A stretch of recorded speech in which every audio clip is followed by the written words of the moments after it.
فَقُلْتُ اسْتَغْفِرُوا رَبَّكُمْ إِنَّهُ كَانَ غَفَّارًا يُرْسِلِ السَّمَاءَ عَلَيْكُمْ مِدْرَارًا وَيُمْدِدْكُمْ بِأَمْوَالٍ وَبَنِينَ وَيَجْعَلْ لَكُمْ جَنَّاتٍ وَيَجْعَلْ لَكُمْ أَنْهَارًا۔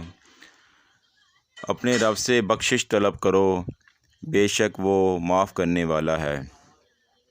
وہ آسمان سے تم پر موسلا دھار بارش برسائے گا اور تمہاری مدد کرے گا مالوں کے ساتھ اور بیٹوں کے ساتھ، اور تمہارے لیے باغات بنائے گا اور نہریں بنائے گا۔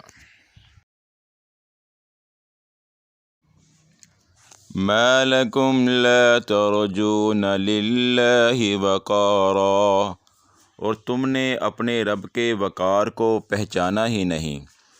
وَقَدْ خَلَقَكُمْ أَطْوَارًا، اور اس نے تمہیں طرح طرح سے پیدا کیا ہے۔ صدق اللہ العظیم۔ بلا شبہ رب تعالیٰ نے سچ کہا ہے۔